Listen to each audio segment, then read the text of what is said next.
Saludos hermanos, muy buenas noches a todos. Hoy es domingo 20 de septiembre del año 2020. Estamos en la primera iglesia bautista de Balboa preparándonos para nuestro estudio de esta noche y vamos a hacer un alto por estos domingos y revisaremos la carta de Judas. Y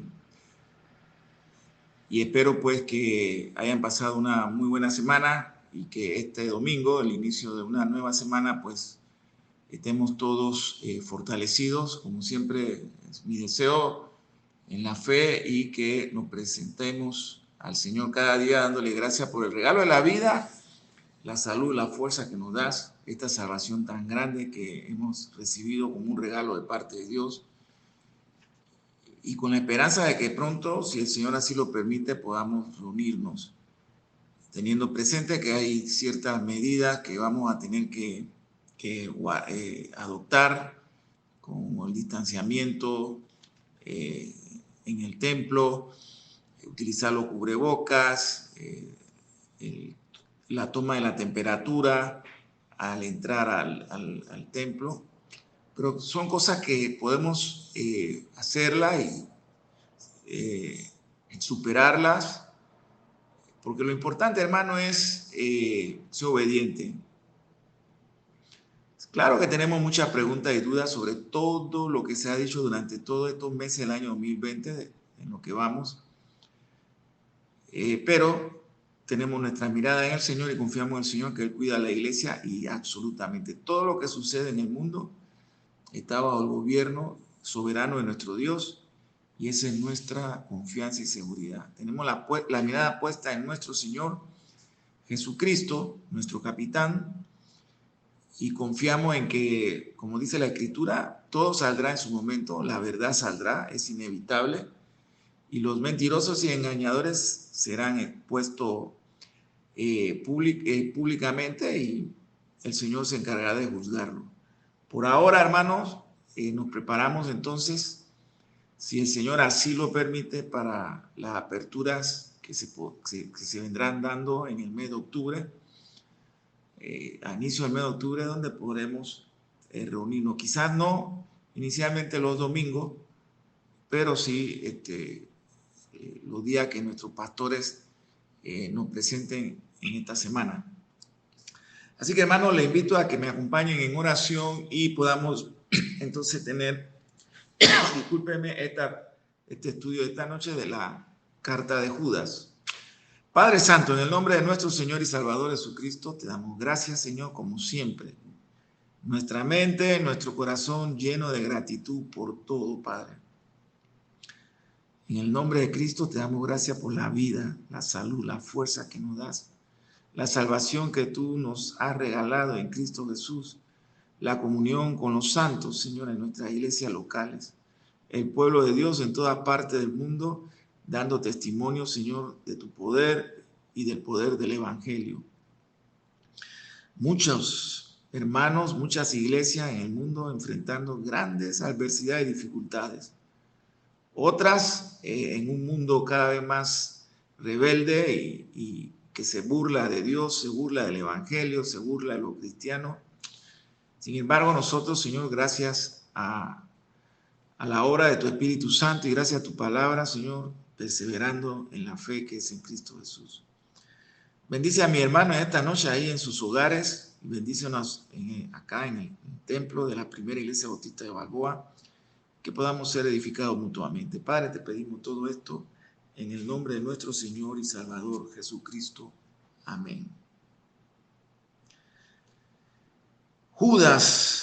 La mayoría de los eruditos concuerdan en que se trata del hermano de Jacobo, Santiago. Eso lo encontramos en los comentarios de la carta o la epístola de Judas en la Biblia Pechita, que la recomiendo, esta traducción. Así que se trata de Jacobo, conocido también como Santiago, y por tanto hermano de nuestro Señor Jesucristo. Podemos encontrar eso también en Mateo capítulo 13, verso 55, o en Marcos capítulo 6, verso 3. A él, a Judas se atribuye la autoría de esta epístola universal, escrita alrededor del año 70 después de Cristo. Judas en griego es Iodas. El autor no se refiere a sí mismo como apóstol. El nombre Yehuda significa ya, sea célebre o alabado. Esta carta se caracteriza por, no obstante su brevedad, ser llena de amor y profundo celo para con los destinatarios creyentes, pero extremadamente severa contra los impíos. Los destinatarios parecen ser judíos convertidos porque les habla con suma familiaridad y profusamente del Antiguo Testamento, así como por referirlos a libros no canónicos como Primera de Enoc. Eso lo encontramos en la misma carta de Judas, en los versos 7 al 14. La Asunción de Moisés, verso 9. Obras tradicionales judías intertestamentarias no aceptadas en el canon de la escritura del Antiguo y Nuevo Testamento, como cita con libertad personas conocidas para el pueblo judío como Moisés en el verso 9, Adán en el verso 14, Satanás en el verso 9 también, Balán en el verso 11, Coré en el verso 11, Miguel el arcángel en el verso 9 y Caín en el verso 11. También Judas menciona a las ciudades de Sodomas y Gomorra en el verso 7 y hasta el libro de Éxodo en el verso 5. Se introduce con una arenga a luchar ardientemente por la fe dada a los santos, a quienes se refiere como llamados, amados y guardados. Es la más contundente confrontación a las herejías prevalecientes y a la decadencia moral y espiritual de los impíos. El autor, Judas, se concentra en condenar severamente la conducta cotidiana de estos malvados e identifica con precisión a sus líderes para que fueran confrontados. Ya se habían infiltrado sutilmente en las congregaciones cristianas, a quienes trae a la memoria situaciones similares que el pueblo de Dios tuvo que enfrentar en la antigüedad. Y le describe sus corruptas características para que no les quede duda de quiénes son. A diferencia de otras epístolas, estas no se atacan solamente la falsa doctrina, sino también la amoralidad y la vida extremadamente licenciosa de estos infiltrados. Aunque la epístola es dura, hermano, se entiende de tal carácter en virtud del riesgo que implicaba para los santos no exhibirle toda esta perversión en medio de su comunidad. Aborda temas de sorprendente actualidad. Dadas las condiciones que enfrentan hoy el pueblo de Dios, que no solo se debe cuidar de la amenaza externa, sino más aún de aquellas que se han sentado en el interior de la iglesia mediante supuestas nuevas revelaciones, doctrinas erróneas, prácticas ajenas al evangelio y aún peor, con el estilo de vida secularizado de muchas comunidades cristianas alrededor del mundo, las cuales no solo no han combatido tales desviaciones, sino que le han dado acceso libre y directo al seno mismo del altar de Dios. Y esta carta, a pesar de que fue escrita ya aproximadamente 2000 años, como toda la escritura, dice el apóstol Pablo, es útil para redarguir y para instruir al hombre en justicia. Lo sorprendente, una de las cosas sorprendentes de la Biblia, de las Santas Escrituras, de sus 66 libros, hermano, es que no importa el tiempo en que se lea, que el hombre la lea, que tenga acceso a ella, que beba de sus fuentes, de su sabiduría, la Biblia no pierde actualidad, nunca está fuera de contexto y siempre describe la condición actualizada de los hombres, de las sociedades. ¿Cuáles son estas condiciones actualizadas? Bueno, el hombre es un ser caído, un ser rebelde, y todos sus caminos tienden siempre hacia el mal. Como decía San Agustín, el hombre ve el bien, conoce el bien, sabe que el bien es bueno, que le favorece, que le conviene, pero cada vez, decía Agustín, que el hombre tiene que tomar una decisión, siempre va a optar por el otro lado, en este caso el mal. ¿Por qué? Porque el hombre es un ser caído, es un ser que está dominado por la maldad de su corazón, de su conciencia y su alma.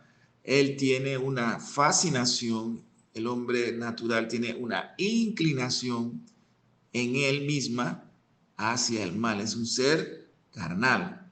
Ve el bien, como ya hemos dicho, citando a San Agustín, conoce el bien, pero cuando tiene que tomar una decisión, siempre va a decidir por lo malo, por el mal. Entonces, en cuanto a nuestra carta de Judas, vamos a ver hasta el verso 11 por este domingo, y dice así: Judas, siervo de Jesucristo y hermano de Jacobo, a los gentiles llamados, amados por Dios, Padre, y guardados en Jesucristo, misericordia, paz y amor les sean multiplicados. Y como leímos hace un momento en la introducción, el comentario de la Biblia Pechita, de la carta de Judas, este escritor, este creyente, Judas, está identificado como hermano de nuestro Señor Jesucristo. Eran de hijo de José y de María, igual que Santiago, el apóstol, que fue cabeza en la iglesia de Jerusalén, y también nos dejó su carta que conocemos como la epístola de Santiago. Ambos fueron hermanos de nuestro Señor Jesucristo.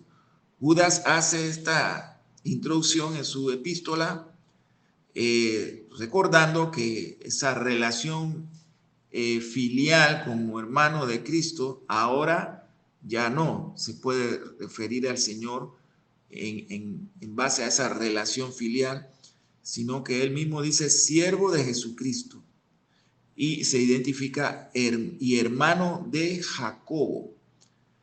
Ya él sabe que Jesucristo ahora es Señor y Dios y Salvador.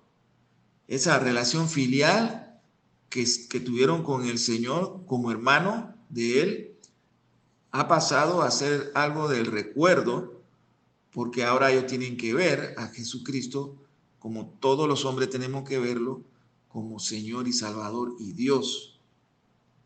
Y esta carta lo dice claramente, está dirigido a los gentiles llamados.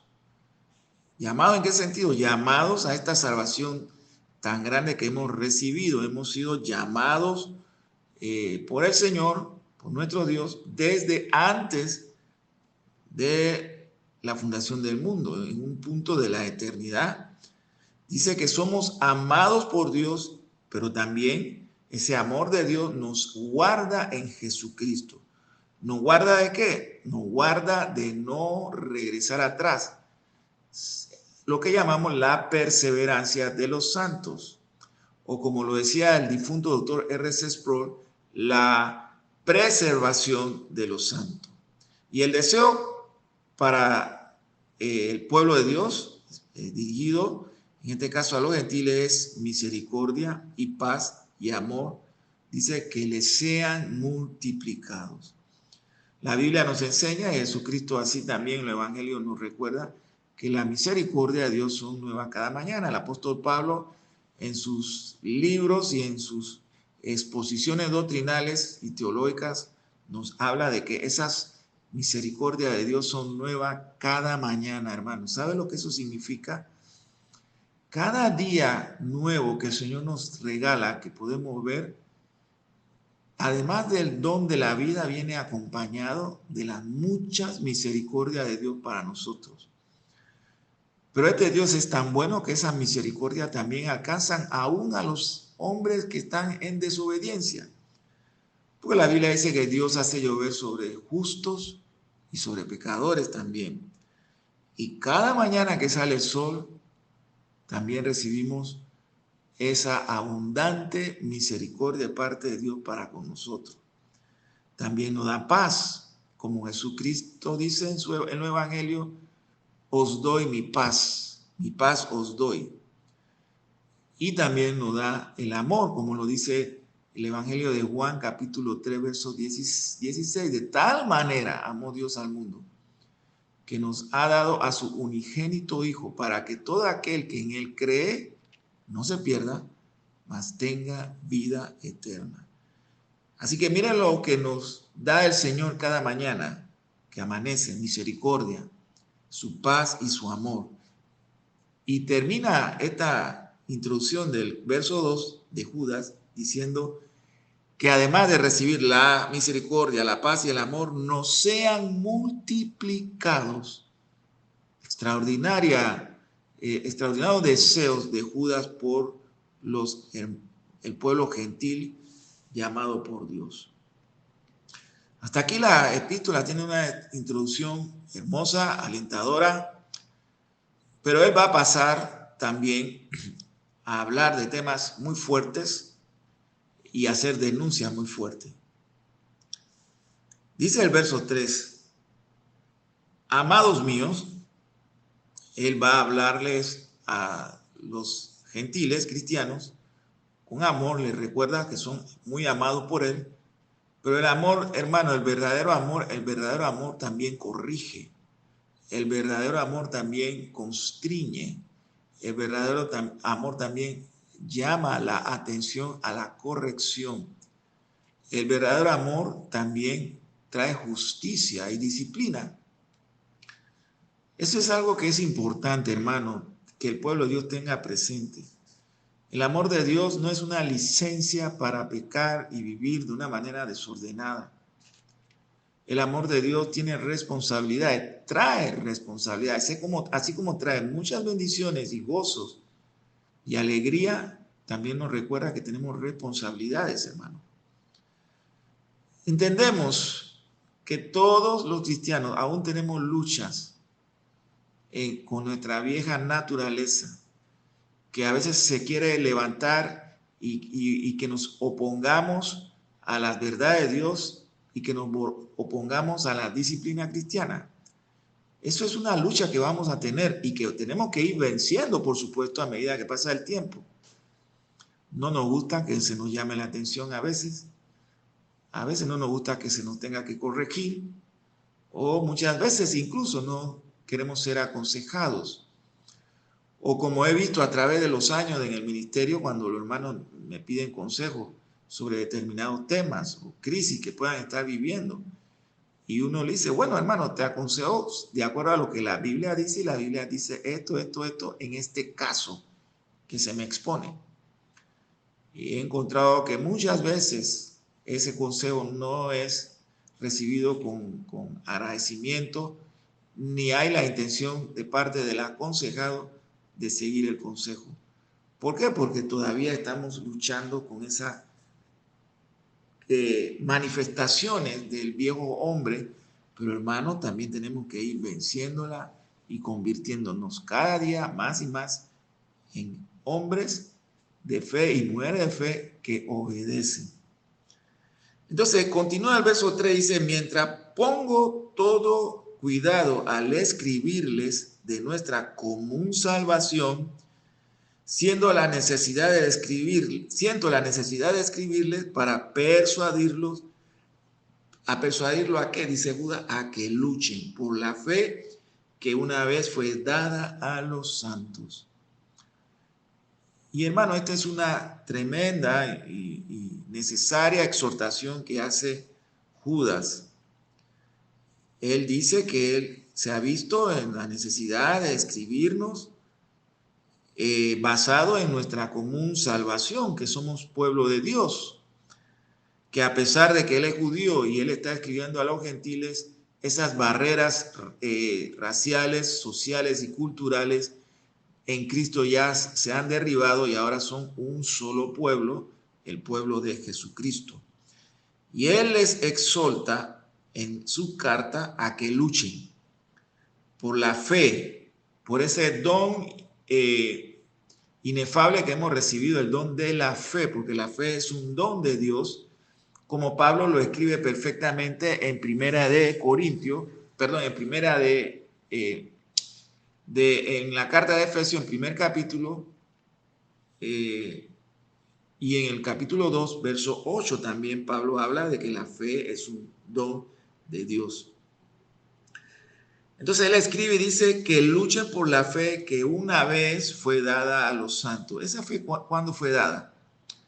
Bueno, esa fe fue dada cuando creímos.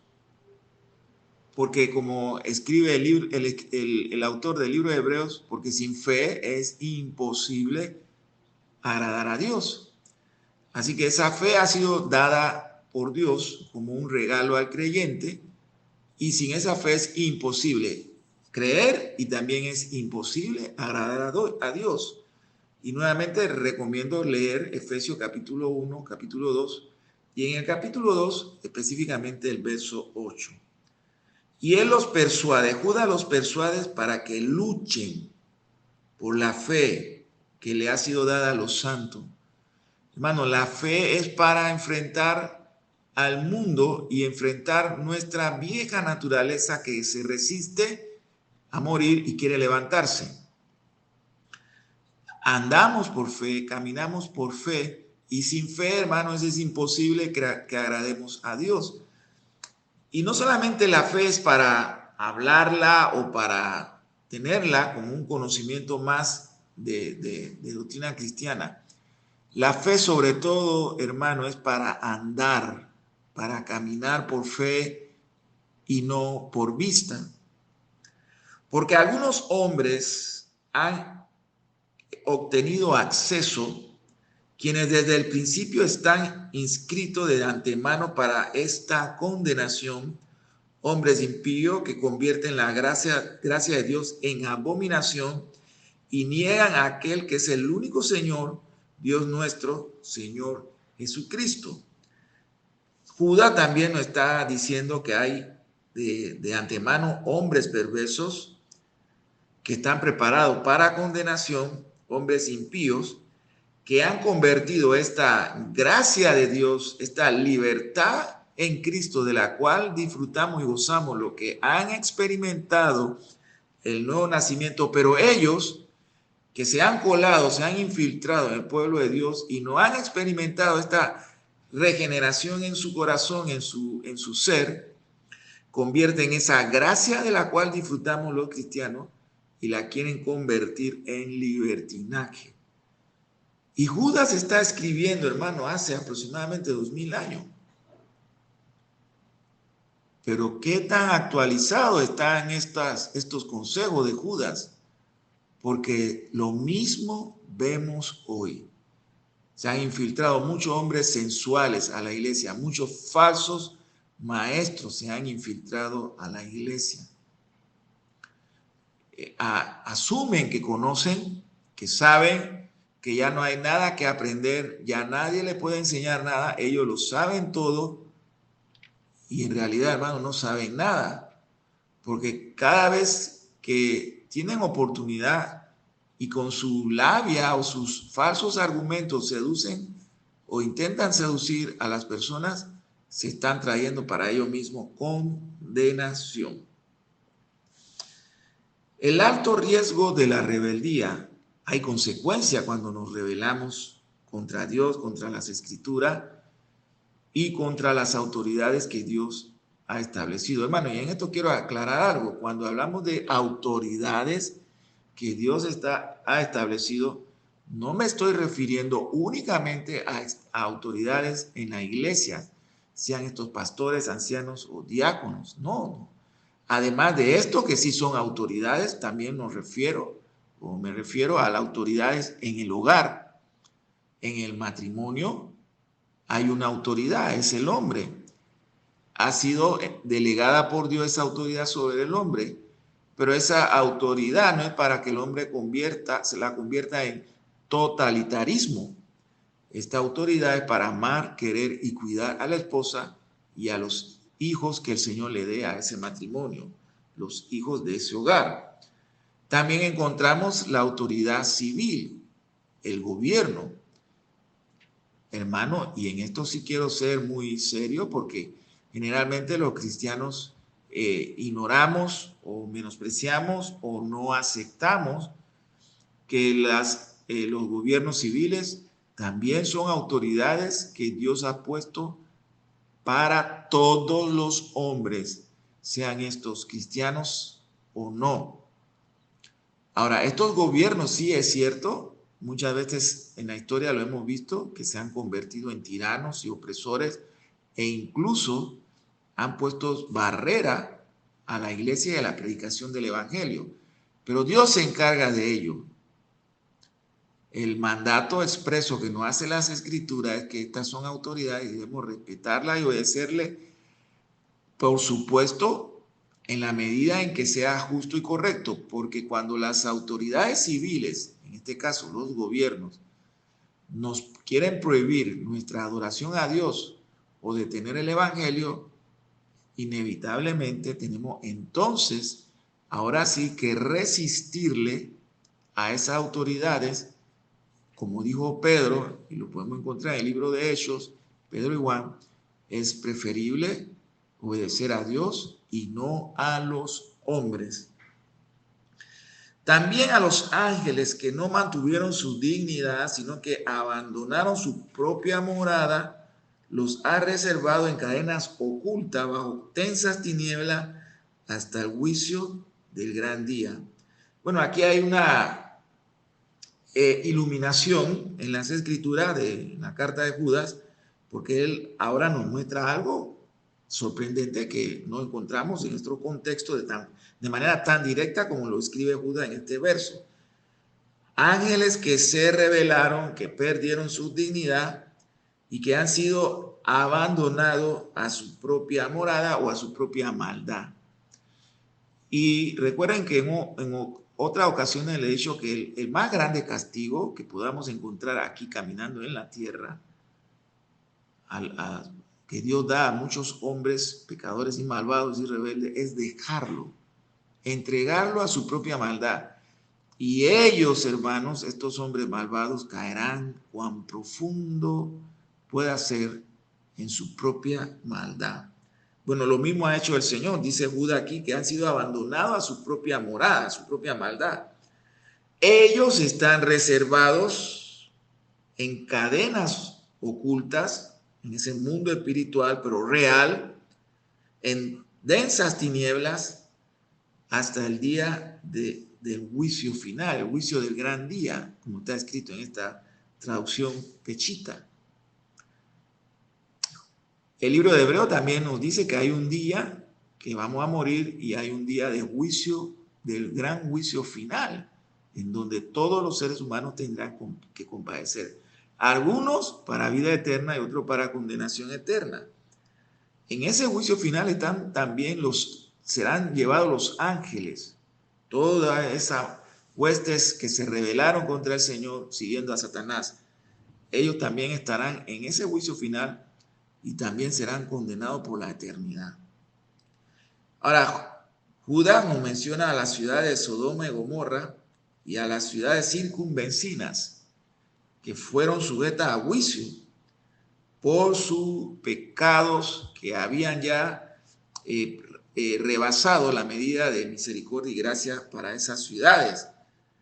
Fornicaron, dice, yendo tras carnes extrañas. Y generalmente, y aunque es correcto, pero no es solamente lo único, que cuando hablamos de Sodoma y Gomorra pensamos en los desenfrenos sexuales que practicaban esas personas en esas ciudades de ese tiempo.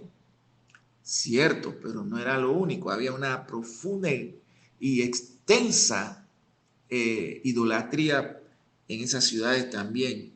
Por eso que dice, fornicaron yendo tras carnes extrañas, sacrificios, adoración e idolatría a dioses falsos, dioses paganos.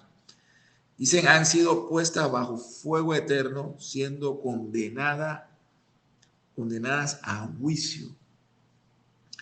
Y el verso 8 dice, del mismo modo también, esto que imaginando ensueño contaminan la carne y rechazan la autoridad y blasfeman contra una gloria, en este caso la gloria de nuestro Señor. Hermanos, como siempre lo digo y lo quiero reiterar en esta noche, cuide su mente, cuide su imaginación, cuide lo que usted ve, cuide lo que usted escucha, cuide lo que usted vea en los medios de comunicación, la televisión, las redes sociales, los canales de programaciones, de películas que encontramos ahora en internet o en los canales locales de televisión.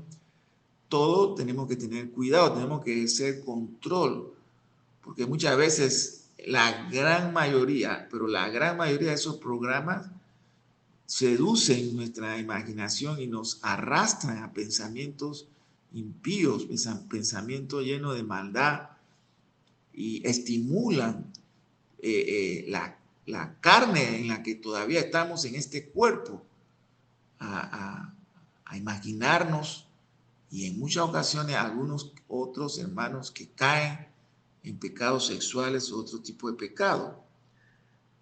Judas está diciendo que tenemos que tener cuidado. Dice, del mismo modo también esto que imaginando en sueños contaminan la carne, rechazan la autoridad y terminan blasfemando contra una gloria tan sublime como la gloria de nuestro Señor.